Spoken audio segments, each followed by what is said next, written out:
The approaching economic hurricane on this WNN report.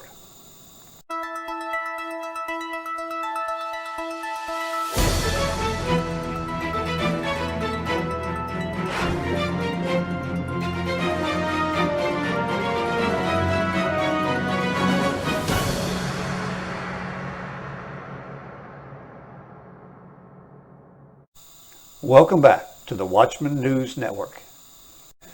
We all know about gas prices, inflation, food shortages, and just overall inflation. Well, now economists are talking about a storm, an economic storm that's on the horizon heading our way. In fact, they call it an economic hurricane. This was Tucker Carlson last night.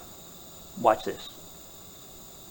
Well, all of last year, as the government printed trillions of new dollars, our Treasury Secretary, Janet Yellen, who used to run the Fed and is therefore responsible for inflation, assured us, no, this is not going to cause inflation. Watch. We've had several months of high inflation that most economists, including me, believe will be transitory. I personally believe that this represents transitory factors. Are higher prices here to stay? I believe it's transitory, but I don't mean to suggest that these pressures will disappear in the next month or two. It is important that we monitor it carefully, but I believe fundamentally, that this is something that will settle down. Transitory. Transitory. Takes a lot of brass for Janet Yellen to describe herself as an economist. Not an economist.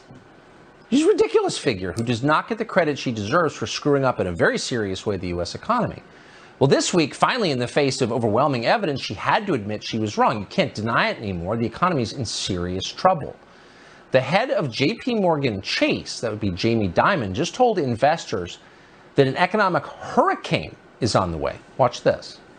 I said there's storm clouds, they're big storm clouds, it's a hurricane. Right now it's kind of sunny, things are doing fine. Everyone thinks the Fed can handle this.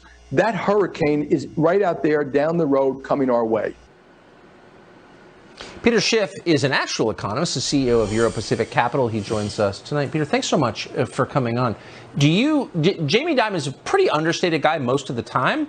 Hurricane? Do you agree with that? Well, I do, except I think it's going to be a Category 5 hurricane, so I think he's sugarcoating it a bit. Oh. And what, if you were in charge, if you were Janet Yellen, you were the Treasury Secretary, what would you do to avert it or lessen its effects right now? Well, unfortunately, there's no way to avert it. But what we have to do is deal with it in a responsible way, something that Janet Yellen has never been a part of. She's, complaining about inflation, but she helped create the inflation. When she was chair of the Federal Reserve, she kept interest rates at zero for half of her term. And then when she finally started to raise them, it took her 2 years to get to 1.25%.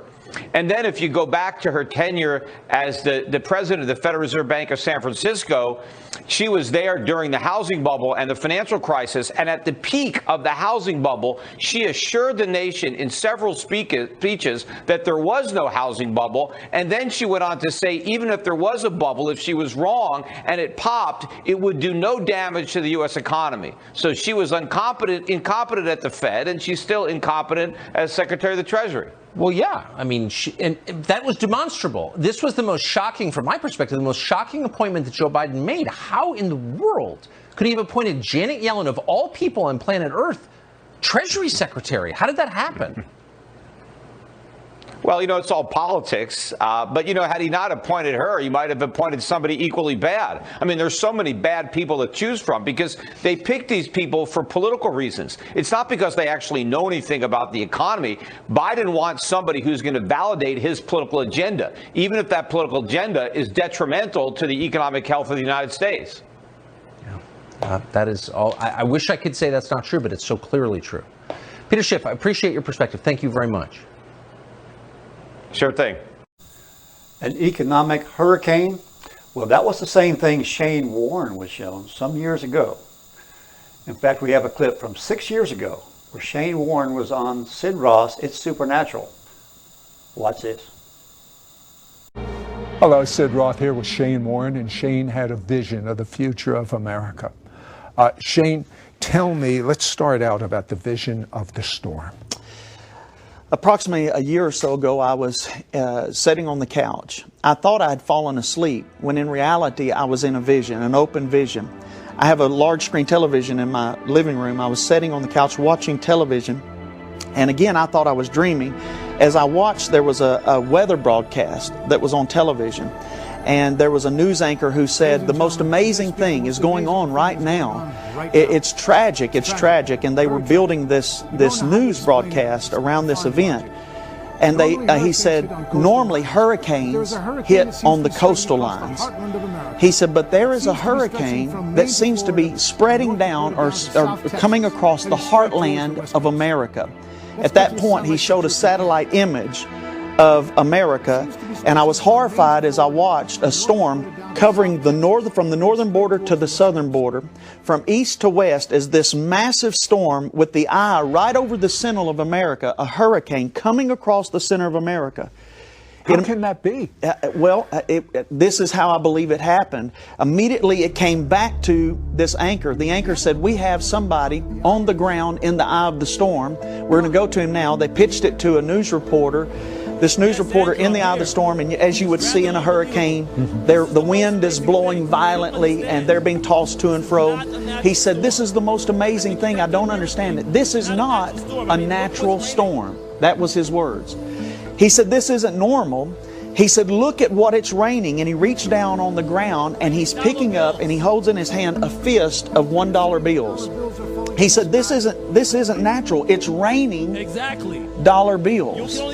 And the anchor and this correspondent went back and forth about the meaning of this dollar bills. He said, I don't understand. It's almost like they're worthless.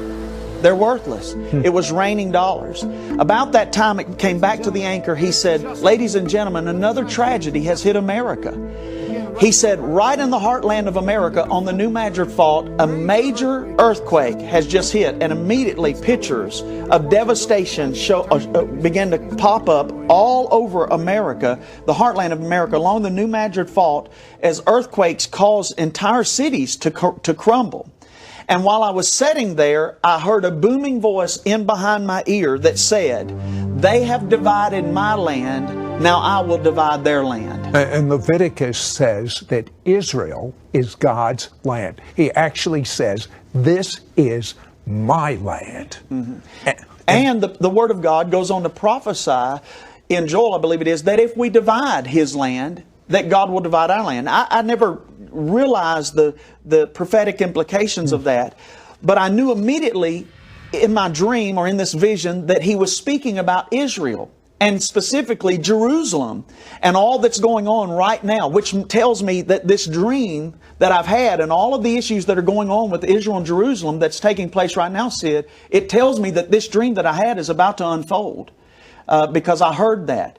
And I saw the incredible changes in the prices of currency. I saw silver, not gold, but I saw silver begin to drastically increase in value. Not gold, but silver, which to me is against my natural thinking. I don't really fully understand. I'm not an economist. I'm a preacher. Well, I can tell you this. 20 years ago, I had a dream. I've only had a few dreams in my life in which God has come to me and spoken very, very, not symbolically, very clearly. And He told me the same thing. And that's one reason I'm really listening to what Shane is telling us. Go ahead. I saw with that riots begin to break out. Major cities all over America broke out in riots. People were rioting in the streets. And on the sign is, give us our entitlements. Give us our entitlements. And it was literally war. I mean, it looked like civil war within our borders. But it was all over the issue of the devaluing of money. And then, Sid, immediately I was caught up and I was sitting in a room with world leaders. I can tell you that China was there, Iran was there, Russia was there. And here's what's amazing, Putin was there. and he just got reelected. So this is going to be soon. This, in my opinion, this is very soon. Or it might be taking place now, what you're about ready to share. I believe it's unfolding in the background. And I believe that the governments, world governments, including America, it knows it's getting ready to happen. What was going on with this meeting? In this meeting, these world leaders were talking about how to devalue the currency of America by buying oil on another currency, with another currency. And somehow or another that would drive down the value of the American dollar. And when this happened, I realized this storm, as I'm sitting here watching this, I woke up and I realized I wasn't in a dream. I was still sitting up on the couch. I was looking at the television and I realized this was an open vision that God was showing me the storm that's about to come to America. And for you listeners that are watching right now, I'm telling you, you need to get ready and turn toward God. We are on troubling days. Well, there you have it.